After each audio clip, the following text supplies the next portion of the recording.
Welcome to our program. Weekly news is coming from Natural TV, Ankara, Turkey. Today we will discover a lot and various news from the whole world. As we seeing now, I'm not alone. I'm with Islam. He's an expert in international relationship. Let's discover a lot of news.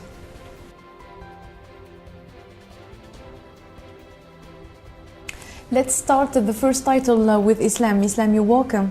Yeah, thank you. Okay, actually my first question for you now, it's important title for today. So we're starting by the Russian S-400, and my first question for you, what's your expectation for this system, for one, and for two, do you think that this system really can avoid the terrorism in Turkey or not? Thank you so much, Ms. Aisha, to talk this very important issue nowadays, what's going on in Turkey. The issue, as you already said, the Russian S-400, I mean, we can say from last 2 months, it was a really very hot issue in Turkey, even also in the world from the perspective of USA. As we know, the Turkey is buying this S-400, and they're telling it that the S-400 is very important weapons system or for Turkish national security. You know, this one, in one hand there is a national security, and in other hand there is international relations or international politics, or to make a relation with other country as on the based on alliances. Two things is totally different. Like, you know, the Turkey, they understand, like when they are buying S-400, in one hand USA, they're trying to push on Turkey, don't buy it. If you want to buy it, we will make a sanction. And for recovery the alliances, they have one option, do not buy it. But on the other hand, Turkey need it because they have they need it for to secure their national security. So like what is the very much important for Turkey? Of course, to protect their national security. And Turkey is always saying that it's already done deal. The deal already done previously, so many days ago and before, so they cannot cancel the deal. And that's the issue what we're seeing, that now the Turkey already, I mean, the parts of the S-400 already came to the Turkey, and USA, they already give us some statement. You know, that USA, they have a system, and that's what said, you know, CAATSA, the Countering Americans Adversary by Sanction Act. And on this act, they can make some sanction on Turkey. Why Turkey bought these weapons or this system from Russia? You know, this is what USA try to say there, because if you buy this, we will not sell F-35 to you. You know, like this is a really some kind of dilemma for Turkey itself. On the other hand, it's very much important the Turkish security.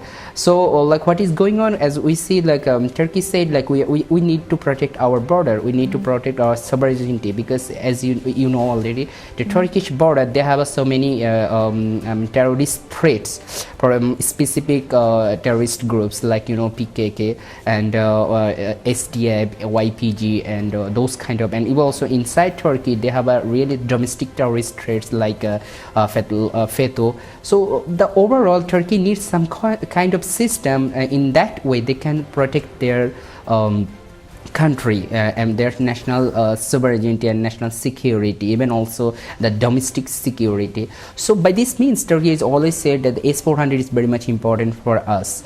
Turkey is also the NATO member countries. You know, before buying this S-400, Turkey requested to NATO to provide them the available or the most effective powerful weaponry system to them to protect their land, to protect their national security from the terrorists. But unfortunately, they didn't get that much response from NATO countries, or especially even the USA. They are the one of the member country of NATO. They didn't even responses. Now, when Turkey is going to buy their this S-400 from Russia, they are telling that you are doing something the motto of NATO, or you are doing something that's what going against the purposes or objectives of NATO. But the Turkey is trying to always, you know, trying to say or depending their buying this S-400 like by this way that we have rights because it's our national people's will. I have to tell you like some background, Turkey and USA relations from the, historically. As you know, this is from last 10 years, especially the after military coup, the general people of Turkey, there was a very good number of research have done in Turkey. For example, one research done by Kadir Has University, and also another research done by SETA. And that research shows like what Turkish people, general people think about US and Turkey relations. The almost according to this, the Kadir Has University research, 81.3% people, they think that the Turkish people think about USA as a threat for Turkish security.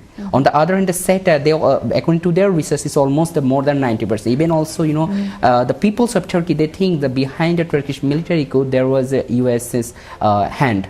And so the overall situation, the Turkey-US relation is going to be, a volatile level, and also in so many areas, the situation is going to be so much, futile level. And it shows like if USA don't look the peoples of Turkey, because as I'm talking with some academicians in Turkey, they also said like the fact that Turkish and American relation to build up or to increase the Turkey-USA relations, USA should think that why Turkey is important for them. Because like Turkey already shows their much time or so much time to USA to make or to build up their relationship. But on the other hand, what USA doing to interpreting the other country's national will, or to interpreting to give their opinion or to burden the other country's national security will. That's really impossible. It looks like the USA making the policy of Turkey. So it's something like a crazy, no in the world when you were talking to respect the other country's sovereignty, to respect other country's national will, and on the other hand we also say about the superpower, or like some big power countries try to impose other countries' national will. It's totally impossible. And Turkey is not like a country, like a small country that the other big country says something and they will oblige to apply this. And even when it questions for national security. On the other hand, I want to add, one more thing, like Turkey and Russian relations. Like, Turkey, when as a Turkey also said, even so many literature also supported this, the Turkey is buying the Russian S-400. It doesn't mean like Turkish fact. I mean, Turkey is buying S-400 as we see, like, and from like US based, or like from their perspective, and also the American Defense Intelligence Service and also the USM Congress, they try to say this Turkey is moving their alliance system from NATO countries or European countries to the Russia. But the fact is, it's not about this.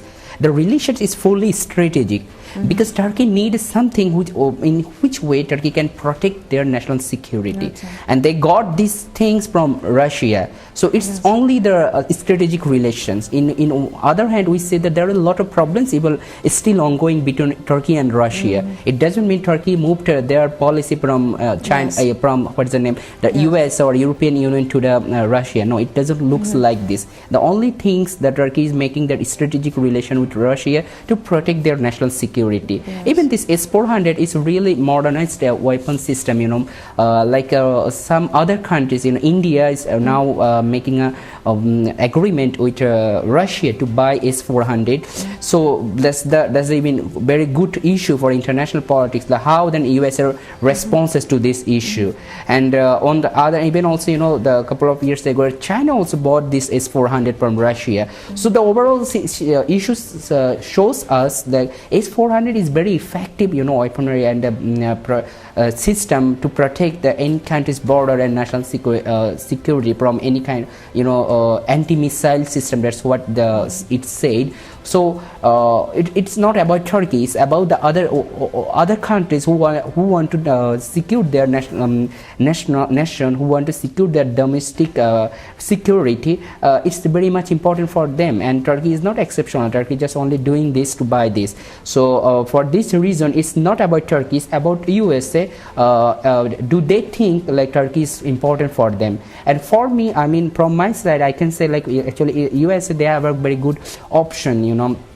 to make to change their policy, or rather to impose or make a sanction on Turkey, they can do, they can give a good gesture to the Turkey and Turkish people. As I see from the Turkish ground level, from the peoples or Turkish any political parties, whatever it is, secular or nationalist party, in Turkish, in general people or in general parties, every parties, they are against the policy of USA, what they're doing with Turkey. So the USA should think how they can change their gesture to Turkey. And they have an option, I think, like, this now is the third year of 15 July military coup attempt, and if USA can show something positive, I mean, from their side, and if they can, Turkey is demanding the one of the most planner of military coup who are living in USA, Turkey demand him to come to back him to Turkey. So maybe USA can make a positive gesture by this way, or maybe they can do some other positive peaceful gesture. They are doing some like work with some terrorist group who are working against Turkey, like PKK and also the YPG. Turkey, USA can give a specific and a clear statement against those kind of terrorist group and work together with Turkey, and it will shows actually Turkish government and Turkish people to make a more good relation, trustable relation between USA and Turkey, because as usually everybody, even itself, USA, they want actually some good positive alliances rather than to make interrupt in other countries' national will. So it's not about actually Turkey from my side, it's about USA to make a relation. And also from the national security side, Turkey needs this S-400, and they already done it, and the S-400 already came to Turkey, and we will see what will be the future actually, from which perspective and from which way USA play the games, and how the Turkey sees the USA policy towards them. Yeah, thank you so much. Yeah, you're welcome. Continues with the second title. It's extremely important, as we see by the picture. Actually, it's a painful event in Bangladesh. So a lot of human and material damages. Actually, do you have some details about it? Thank you, Ms. Aisha. As we see the picture, it's about the Rohingya refugees who are now living in Bangladesh as like a refugee statement, though it's a really little bit confusing, like are they the refugees or not, because Bangladesh is always try to tell like these people should go back to their home country, I mean the Myanmar. I just try to, before telling this, I just try to add why the Rohingya people, they are now this situation, this is really the worst situation for any kind of humanity. It's catastrophic, it's natural catastrophic actually. We talk about the flooding now. It's about natural catastrophe, but the people, they have a respect, they have a honor to their country, but what the Myanmar did with these people it's really inhuman, and they did a genocide, and according to the United Nations statement, it's the world's textbook example of ethnic cleansing. They are killing people, they are raping women, they are killing children. So like the whole situation, it makes the worst for them to live in their home country, I mean in their national country, the Myanmar. Now they are living in Bangladesh, and I want to mention you that in Bangladesh is also very populated country and very small countries. It's almost 163 million people are Bangladeshi as a Bangladeshi, and now the almost 1 more million registered is almost 1 million, and more than 2 million actually Rohingya people now are living in this refugee camp. And sorry, but I think that the role of organization like UNICEF and a lot of another kind of this organization, now they will make really a great important role for helping them. So what do you think about it? Yeah, they are working. They are working. This just imagine like the international organization and whatever the civil society or like this kind of humanitarian organization working in all over the world, like in Syria, Iraq, Libya. So this is not the solution, you know, for refugees or like for the people who are, you know, living in other countries as a refugee or as a migrant, and they should back to their home countries, and they should stay their home country in a secure and a safe level. And for these people, you know, it's not their life actually.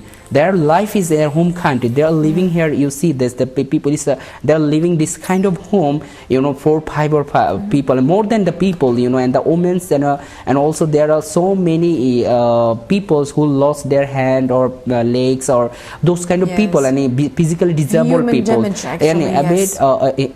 Yes, exactly, and it's really hard for them to stay this kind of people. And the news actually shows, you know, the Rohingya people who are living in now in Bangladesh. In a, there is a camp, most of the camp in Cox's Bazar. This is the one of the most, you know, touristic city of Bangladesh. But they're living, and Bangladesh opened their door for, I mean, and they are living there. But you know, I have to tell you, the Bangladesh is a one kind of monsoon country, you know, the rainy. Now the Bangladeshi season is the rainy season, and almost every day there is a raining. So you know, the people who are living here is almost a flood area. Even the nearest place of this refugee camp is you know, sea level. I mean, the nearest place is the sea. So when the rain is too much, then automatically the water level is make a high level. So for the people to live in there is really impossible. Even for in general Bangladeshi people, it's really hard to stay there. So what is going on, you know, that we can, in one hand we can say the humanitarian organization, you know, especially Turkey is doing really great work. Turkish some organization, especially, you know, Tika, and also AFAD, and Turkish Health Ministry, and Turkish Red Crescent, like Turkizilay, and so many, you know, Turkish humanitarian organizations working greatly and vastly and hugely in this land for the refugee people, for this Rohingya people. But the fact is that it should to be solved, it should to be resolved. The United Nations and some other countries like who have an influence in their, like whatever it is, regional countries like China or India, or international countries like USA or UK, they should play a very important role to resolve this problem, because by itself or only by Bangladesh or like by helping Turkey, it will not be resolved. These people should back to their country in a safest way, because actually these people, they want to back to their country, but the problem is they don't feel secure in their home country, because the people of others and Myanmar citizen, we can say that their home country citizens, they are telling them that you are coming from Bangladesh, but the fact is those people are living there historically. I mean, in Myanmar they are living historically, and they are indigenous people, but the fact is we see that these people now they are live in here. So I think that these things at first, like humanitarian organization, they should or make some good help and good gesture for them, and on the other hand these people should back actually to their country to live in their honored life as like a Myanmar citizen. Thank you so much. You're welcome.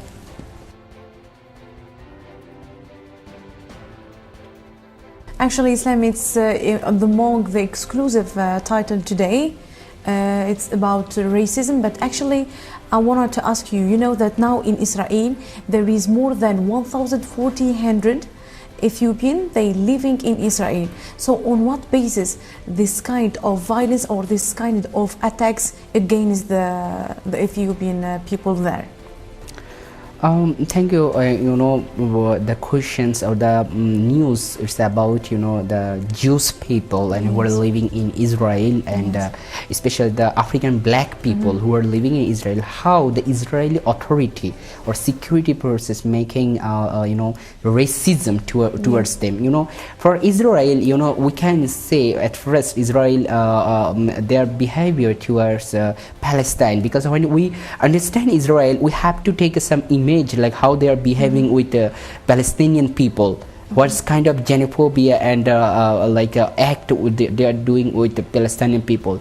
Now they are, step by step or gradually, they are clearly giving a message to the world how much racist a country making a behavior with African black people, and who are also the Jews. This, as you said, like the 1,400 Ethiopian Jews are living in Israel. You notice that in like Israel, most of the people, they are coming from so many countries, like from European countries, from African countries, from like North American countries, South American countries, and who are Jews, identified as their religious values as a Jews. They are coming to the Israel, and as Israel as a state, as a Zionist state, they always say that the state will be open for all its Jewish people who are living in any corner of the world. They are welcome and they are invited and to stay in a Jews as a secure level, whatever they are occupying the Palestinian land, and kick them from their homeland.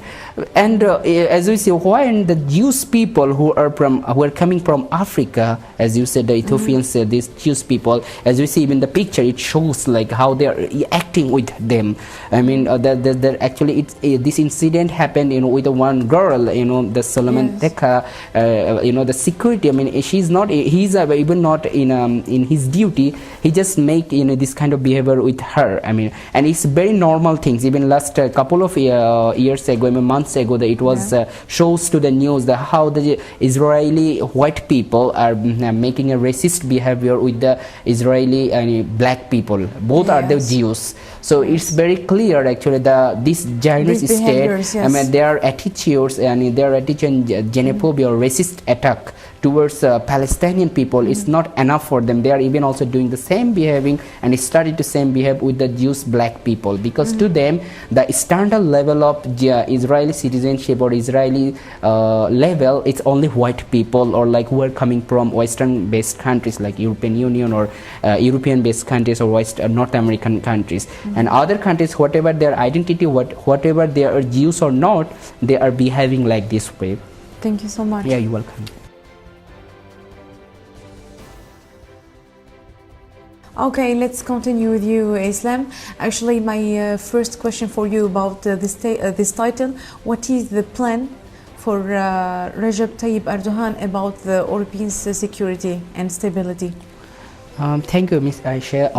Just to tell about this issue, as you said, the Turkish president, he went to the Bosnia to attend this one of the program, and it's about the Southeast. As you see, this about the Southeast Asia, European. Especially in his speech, he said it's invaluable. Actually, and he said in his speech, and this speech actually was giving in the Southeast European countries cooperation process. The CCAP, the name of the organization, and he gave some speech like how much Turkey as in herself or itself make a good contribution to the European Union to make a stable security level for their security. I mean, like what he tried to mean, this the Turkey, they stop the migration or migrant people, even also the refugees who are trying to go to the Europe to stay there. The Syrians, for example, the 3.9 million as a registered Syrian people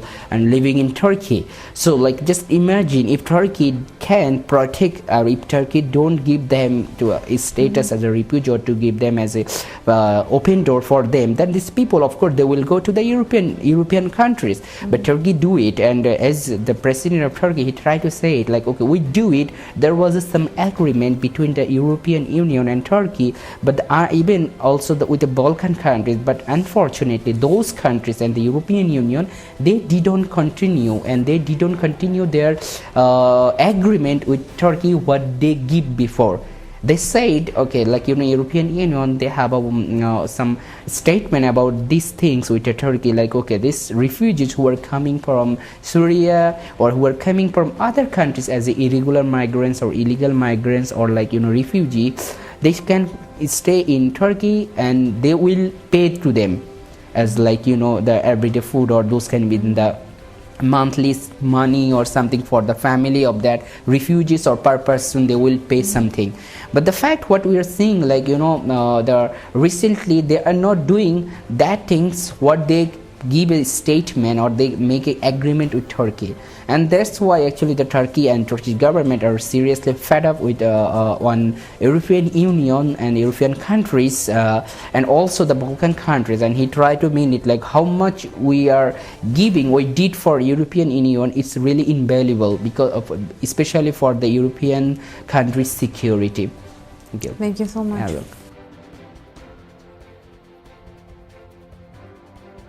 So as we're seeing Islam by this video, actually I'd like to ask you how is the atmosphere of election in Greece? It's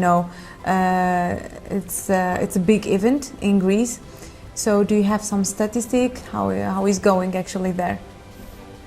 Thank you, Miss Aisha. As we saw the video, and it shows about there is election in Greece, and the new party, New Democratic Party, they already won the election. I mean, the election already done, and the previous party they already lost the election, and the New Democratic Party's the new president they came to the power, and it shows this, the democratic process of the Greece, and almost they got they vote casted almost 92.8% vote already casted, and out of this 39.8% vote got getting by this New Democratic Party. So it shows that the process was already went smoothly, and as we saw that the news, there was not that much problem in Greece environment and the election environment. So overall we hope so the future of the Greece and for the people of the Greece, it will be really good things to show that the peaceful process for their own countries.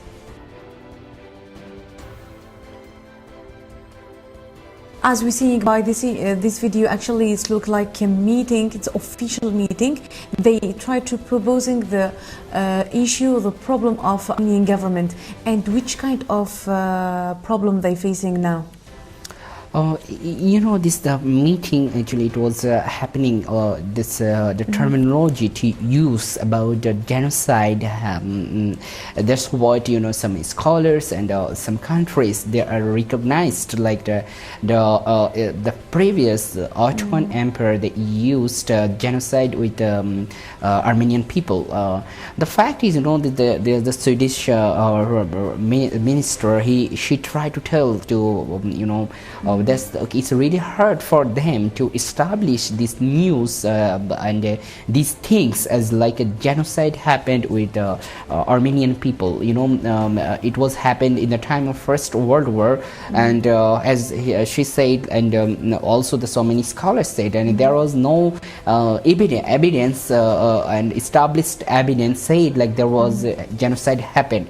And from Turkish side they always said that there was no genocide, because in the time of First World War there was a war between Turkey and some other allied forces like Russia or England or some countries, and those people in Eastern Anatolia, that's for example what we are seeing, the Armenian people, they supported the Russian people.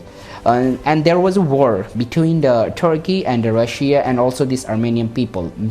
And just imagine, and in that time if it was happened, it's like one state, like for in a state, if the number of peoples are against of the state, then they have to take some initiative. But Turkey is always said it was not like a genocide what some other countries tried to establish against the Turkey.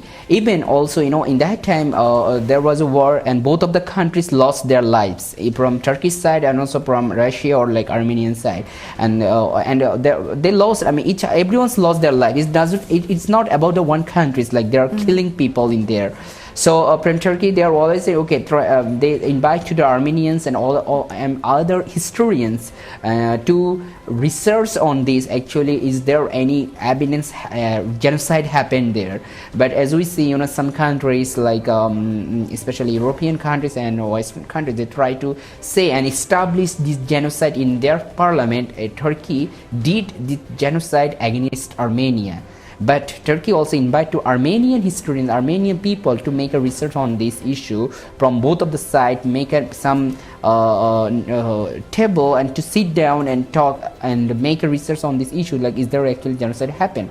But the issue is we see like and they are not sitting and they are not talking, just try to say there was a genocide, but the reality is different. Thank you. Thank you so much.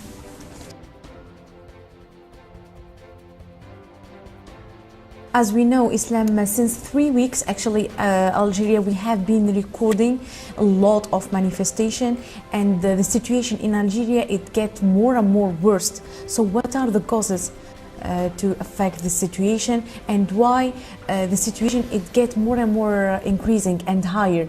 Especially, we know that the Algerian president Bouteflika, he make an international dialogue, but it doesn't work.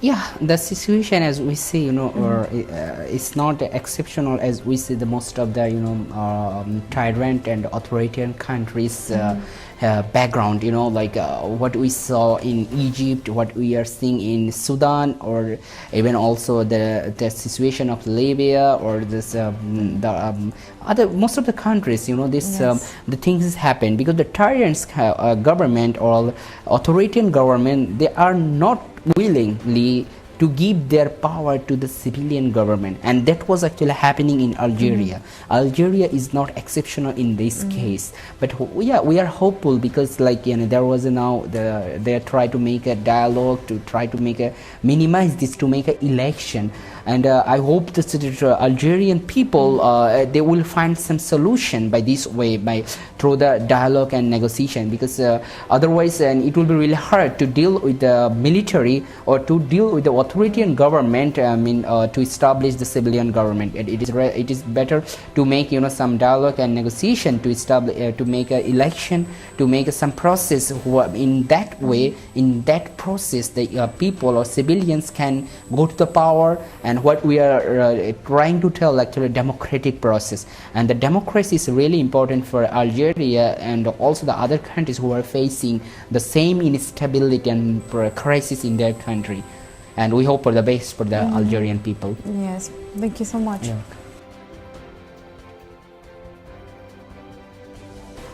Actually, Islam, again, we will talk about Israeli system, but now I think it's get more worse. Actually, you know, as we're seeing by this video, it likes a separation in this village. So, on what basis they make this one? When it comes to talk about Israel, you know, the fact is normally came, you know, and it's almost established terminology what we can use for Israeli is it state. Kind of actually is it kind of racism, this one, or not? It's more than racism, you know. That's what they separate the village in two parts. Yeah, that's what, you know, the academicians and also the scholars said. Israel is an apartheid state. You know, the apartheid is you know, previously and historically used for Africans black. You know how the African, South Africa, especially South African white, use the behaving with the black Africans, and the same thing actually Israeli is doing with the Palestinian people. They are diverting the people of Palestine, you know, by wall, by gate, on the name of by the name or based on the security, and that's really absolutely unacceptable and illogical, you know, like, okay, whatever is happening in international system, then, and from the background historical, it's really short time to talk about this issue, but the behaving with the general people, it's really absolutely unacceptable. You know how Israel can do this kind of behavior to a general people of Palestine, and that's the villages. That's what we are seeing. Even the people, that there is a gate. Like if you want to come, you know, like they have a specific event time. You know, the specific time they can open that gate, and otherwise you can stay there. I mean, it's just by the name of the village, but the reality is it's a prison.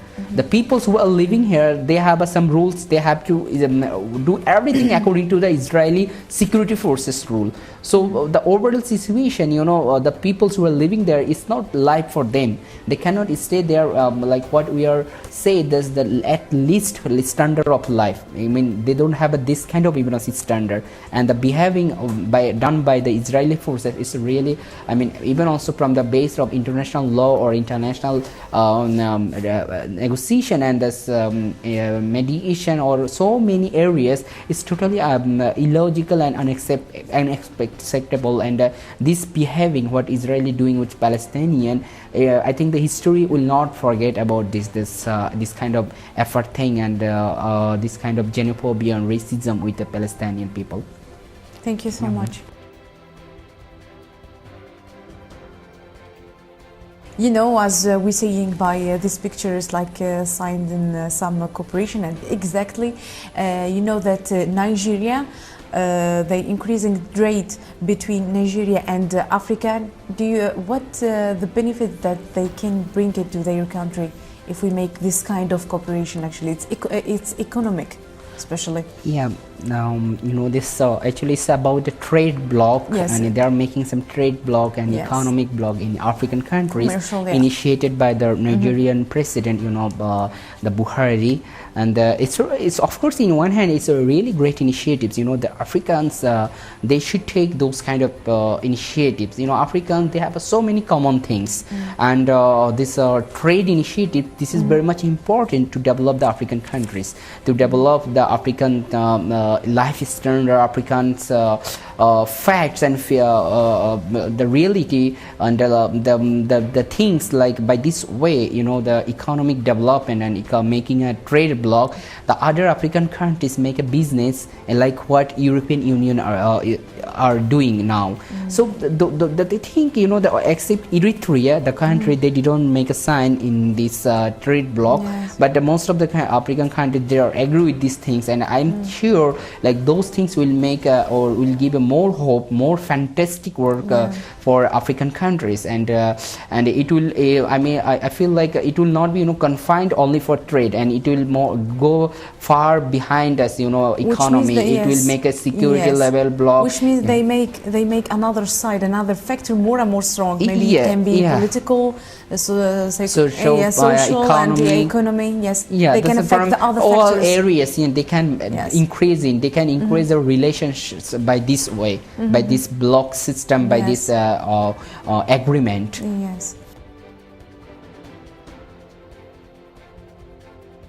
So we get the finish of our program today. Thank you for being with us, and thank you for your attention, leaving the information always on Natural TV, Ankara, Turkey.